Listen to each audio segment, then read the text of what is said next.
Welcome one and all to the Cinegeeks podcast where movies, TV, and all things geek collide. I'm Roy, still joined by my lovely co-host Angela. Hello! Hi Angela. And for today's episode, we will be talking about two fantastic movies being released here in the Philippines. Actually, they're already out now. Yeah. Both of them. Released by Viewers' Choice Philippines. First one being Civil War, written and directed by Alex Garland, starring Kirsten Dunst, Wagner Moura, Kaylee Spaney, and Nick Offerman. Also, Late Night with the Devil, written and directed by Colin and Cameron Cairns, starring David Dasmalchian, Laura Gordon, and Ingrid Torelli. Okay, of course, Viewers' Choice Philippines has brought to our shores many blockbuster hits over the years, like the John Wick franchise, as well as the Twilight franchise, if I'm not mistaken. Yeah, but before we continue, we'd like to remind everyone who hasn't done so to follow our pod wherever you listen to podcasts like Spotify, Apple Podcasts, Google Podcasts, and YouTube. Also, set your players to automatically download our new episodes so you don't miss out on our fun Cinegeek conversations. Please don't forget to follow us on Instagram, TikTok, Facebook, Threads, and X, aka Twitter, so you can join in on the Cinegeeks conversation. Also, visit our website, www.cinegeekspod.com, for the latest in movie and TV news and reviews. All right, with all of that out of the way, let's go ahead and talk about our first movie for this episode, Civil War.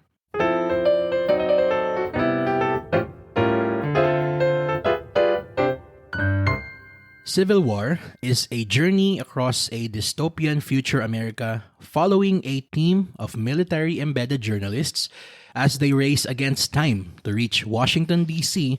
before rebel factions descend upon the White House. Okay, so Civil War is the latest from boutique movie studio A24. Yeah. Okay, so all the more tuwang-tuwa tayo Yes. that VCP was able to bring such a much anticipated release That's right. here in the Philippines. So Ange, what did you think of Civil War? Well, this is a gross oversimplification. Pero katulad nga nung sinabi ko right after we saw it, this is the most intense road trip ever. Yes. One of the most intense movie road trips ever. Tama. Diba? Well, I really don't know all details about what's happening in the US kasi I'm aware na this is like a statement, a political statement from the filmmakers about what's happening there politically. Pero just looking at it purely as a movie, I thought it was very scary. Not in a horror sense, pero yung nakakatakot siyang mangyari in real life. I'm happy that this is like a fictionalized version of America. Kasi kapag ka nangyari talaga to, mukhang talagang ganun kasama yung pangyayari or worse, di ba? Pero just following our main characters as journalists, parang my heart goes out to all journalists in the world, especially in war-stricken areas and countries.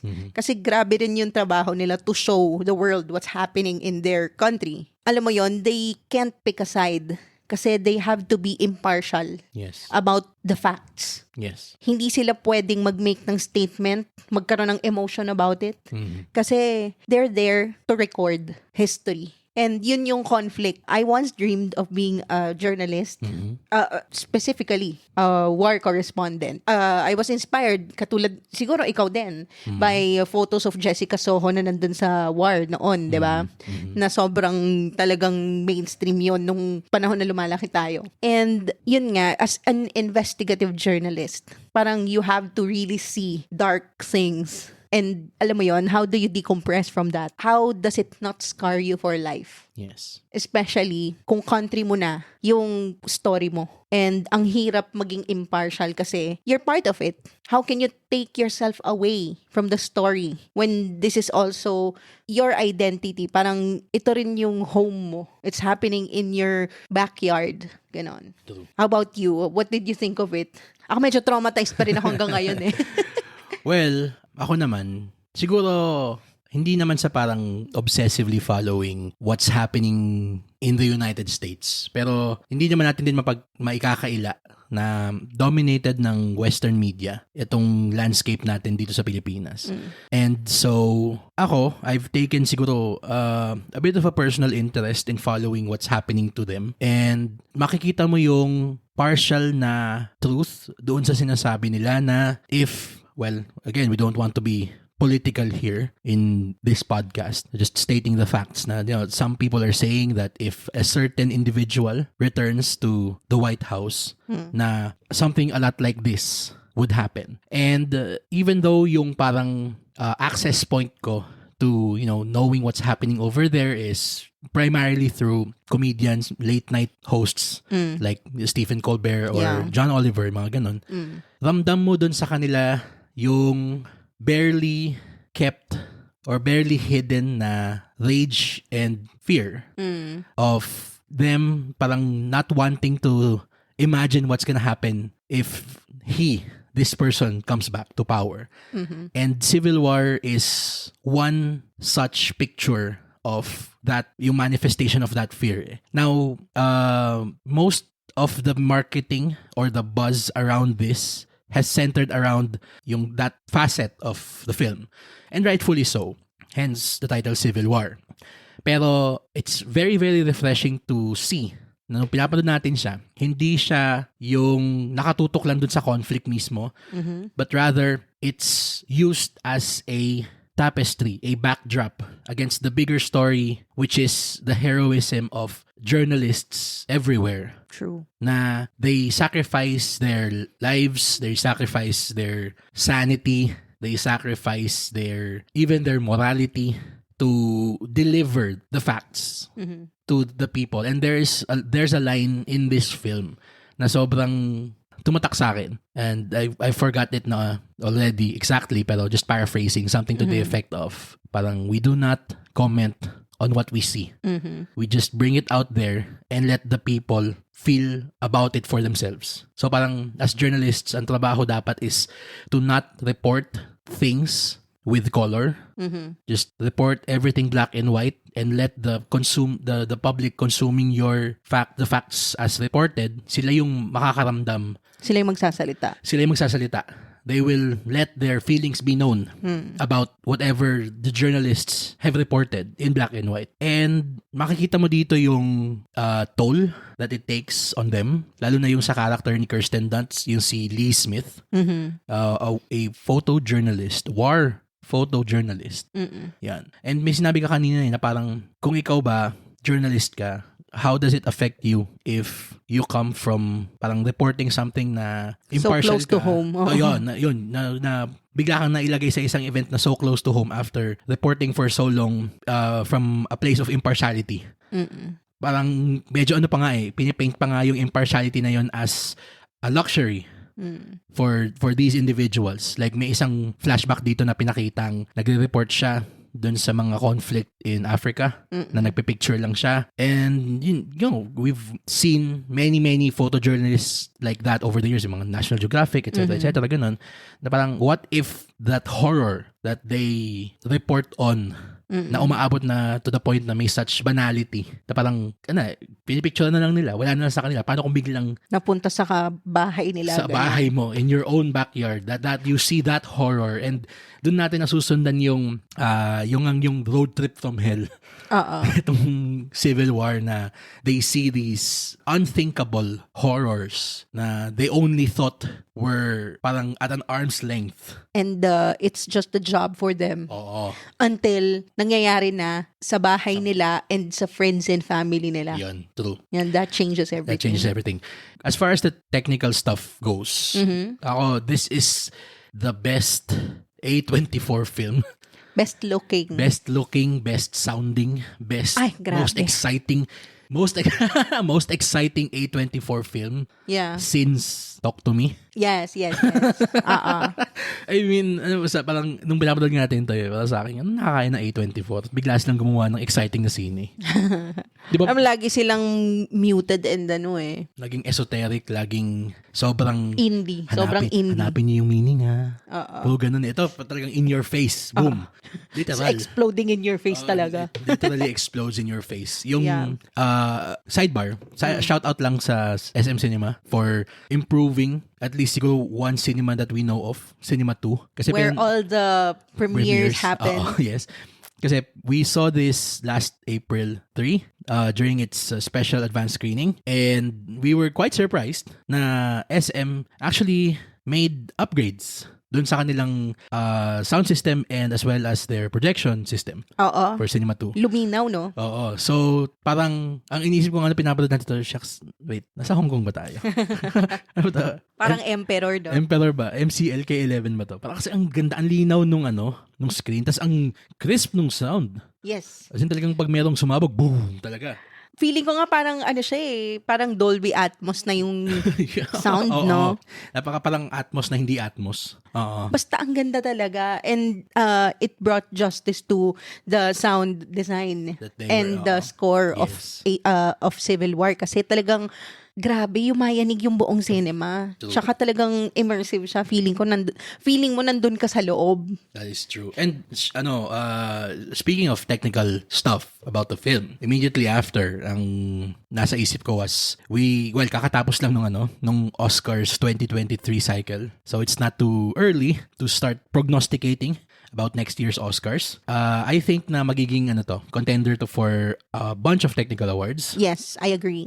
Specifically cinematography And sound design. Grabe yung cinematography nito. Done by Rob Hardy, who has brought us other amazing looking films like Mission Impossible Fallout. Ooh. And of course, frequent collaborator din siya ni Alex Garland. Ex Machina. So, Ex Machina, Annihilation, and Men, and sound design as well. Napaka pristine. Napakalinis nung tunog nung sound effect. Even yung especially in this film na it's dominated primarily by military hardware. And the contrast din. Oo. There are stretches of silent moments. Yes. Oo. True. Tapos biglang mag-explode siya into deafening military sounds, explosions, bombs, machine guns, artillery, no? Grabe yung niya na hindi siya disorienting, hindi masakit sa ulo. Hindi. Pero yumayanig yung dibdib mo habang nadidinig mo yung sound talaga. It amplifies the intensity of where the story is. Yes. Talagang nadadala ng sound design yung emotion ng audiences. And yung last 20 or so minutes ba itong film is one of the best ending stretches of a film for any movie this year so far, personally. I mean, if you are a fan, also being fan, may mas tama bang term? Sabihin ko sana, if you're a fan of war movies, if you appreciate war films, the last, that sounds weird. Yun na nga, if yung mga katulad mo Saving Private Ryan, mga ganun, if you appreciate war films, the last 20-30 minutes or so of Civil War is one of the most exciting stretches of war ever depicted on film. Kaya kung hindi man lang technical na sure na makakakuha ng recognition to, siguro kahit din sa writing niya. And I mean, not looking into the future, pero wag naman sanang mag-turn out na reality nila to. Pero iba yung iba yung immediacy, iba yung takot na dinadala niya. Especially if, you live there. Would you agree? Yun nga yung sinabi ko kanina na sobrang niyang horrifying sa mga taong, alam mo yon, at the tipping point of this very precarious peace. Yes.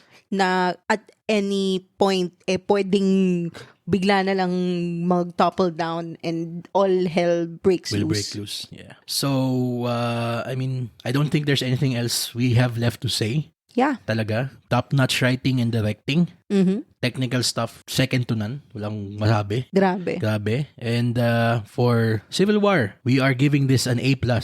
One of the easiest A+s we've given. Yes. Talaga. Hands down. I mean, A24. Did it again. Did it again. Pag A24 talaga na meron siyang may floor na at least A-. Ang galing na. So far ha, so far. Pero wala naman silang yun nga ang galing nilang pumili ng ng mga script na iba-back and produce. Kaya pag alam mong A24, expect quality. De calidad. Yeah. Okay. So that's it for Civil War. Let's now move on to the next film we're talking about for this episode, which is Late Night with the Devil. Okay. Just a real quick intro for this film. There was once upon a time na itong mga ganitong films, cult favorites, and releases that have gained buzz worldwide. We unfortunately weren't blessed before to get a local release. Dati. So, yung karamihan, through questionable means, kumukuha ng access. Yeah. Yes. Especially movies na ganung peg like A24 films, no? Yes. Oo. Ay lalo, oh my God. Especially kung, isipin mo kung yung mga A24 films and, cult favorites like this came out 2010s, mga ganon, yeah. mid-2000s. Walang mga wide release yan. Wala usually. yan. Puro ang wide release niyan nasa sa Carriedo. If you know, you know. Yes, if you know, you know. Yes. Pero, yeah. In this new era of film distribution, we are blessed with local releases for these films. So, a quick thank you again to Viewers Choice Philippines kasi naidala nila itong mga releases na to dito. So, let's get to it. Ange, what did you think of Late Night with the Devil? Okay. Late Night with the Devil. Actually, nakita ko na yung trailer nito dati and it really piqued my interest. Sobrang interesting nung premise niya. Unique. And like I said, kakaiba nung konsepto na late night siya tapos found footage. I've never heard of anything quite like it, especially in the horror genre. Parang hindi mo naman i-associate kaagad yung late night comedy with horror. So that was clever on their part. And I am excited to finally see David Dastmalchian be handed his flowers. Kasi ang tagal na niyang character actor. Alam mo kung saan ko siya pinaka naaalala dun sa Dark Knight. Yes, sasabihin ko yun. Dark Knight Rises. Yan. Rises ba? Rises, oo. Kasi sobrang seconds lang siya doon. Hindi, Dark Knight. Dark Knight ba? Oo, isa siya doon sa sorry. mga Oh, tama. Siya yung decoy na, Joker. Oo. Sorry. My bad. Tapos yung creepy niya na grin. Tumatak sa akin yun. Ang creepy talaga ng mukha niya kasi. Oo. Tapos after that, parang he's everywhere na. Oo. Di ba nga parang, alam ko na headline to nung Oscar season eh. Kasi, isa siya sa mga frequent collaborators ni Christopher Nolan and Villeneuve. Oo. Ginagamit siya. Yun na ngayon nakakatuwa kasi lately, he has been given roles na not just, to use him as parang, hey, I know that guy. Or comic relief.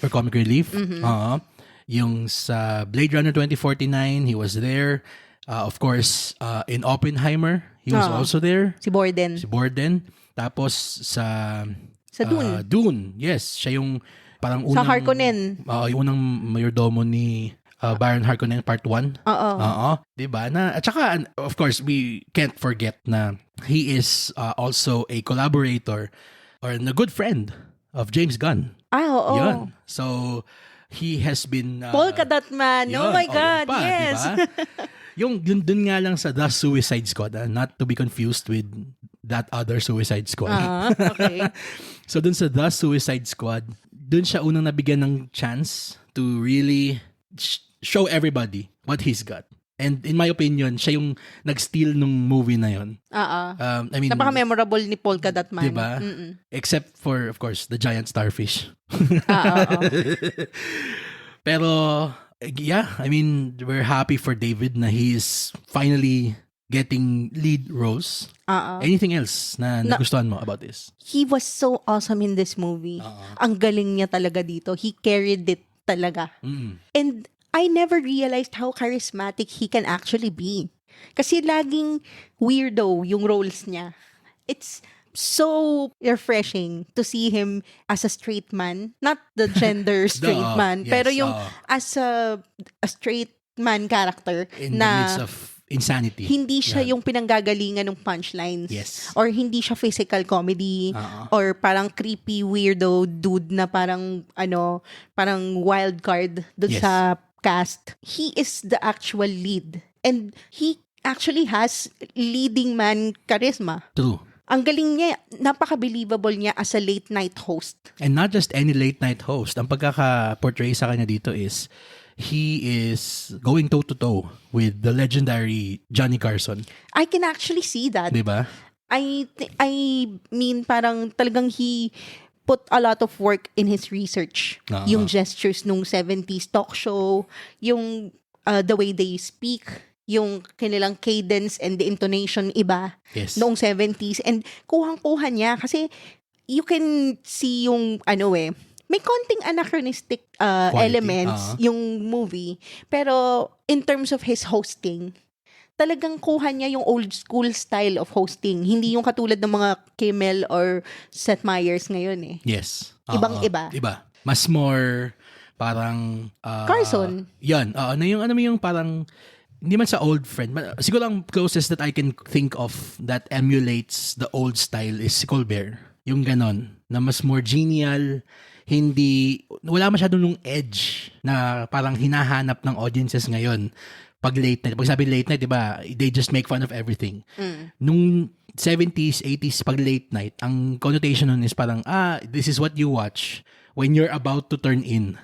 You're about to go to sleep. So parang ang gusto mong panoorin ay yung medyo comforting, yung medyo parang tropa ba yung dating nung pinapanood mo. And ganun yung ganun yung ginagawa ni Johnny Carson. Kuha ni David Dasmalchian yung ganung quality. Tama ka. Ang galing niya talaga. I mean, wow. David Dasmalchian here was a revelation. Yep. That's How about you? Ikaw naman. Ako, I loved na this was a horror film that didn't have to rely on cheap jump scares. Yes. So, much documented naman ang aking disdain para sa jump scare.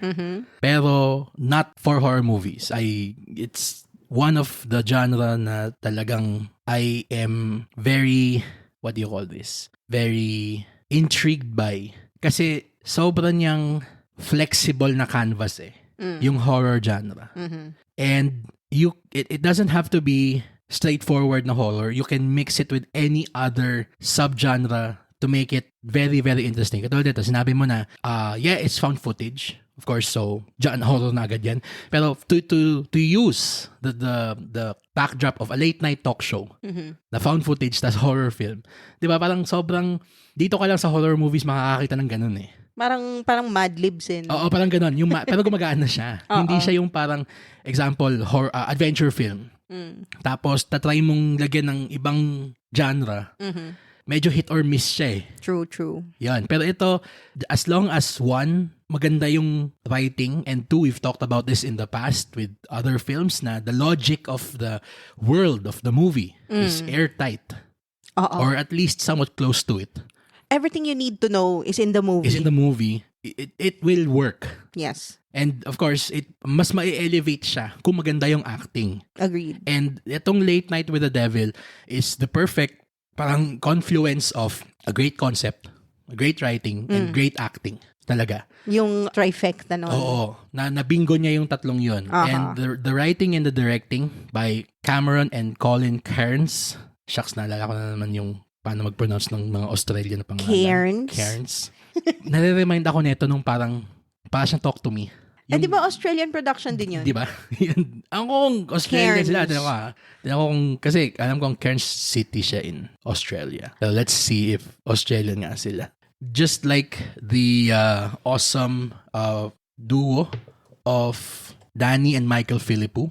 Okay? The YouTubers yan, di ba? YouTubers, Cameron and Colin Cairns were able to create a very airtight, claustrophobic at times, atmospheric, and intriguing script all at once. And without having to rely on shocking or jolting the audience that much. Meron pa rin, syempre. Pero hindi siya umasa dun sa parang, hindi niya ginagano na paulit-ulit.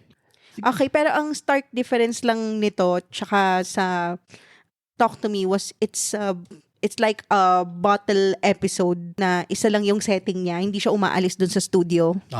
And yun, dahil dun sa nature niya of being like a bottle episode in a TV show, wala siya nung luxury to let the audience like breathe or parang maalis muna yung isip nila dun sa tension na nangyayari. Kasi yun na nga laging umiikot dun sa studio yung proceedings, yung horror, yung mga kono ng mga weird na nangyayari.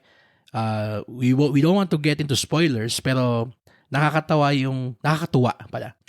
yung escalation nung weird things that happen in the film. Like, tsaka yung nature nung intro niya, sinabi na lahat ng kailangang malaman before we start ever meeting the talk show and yung una nating ma-experience yung talk show.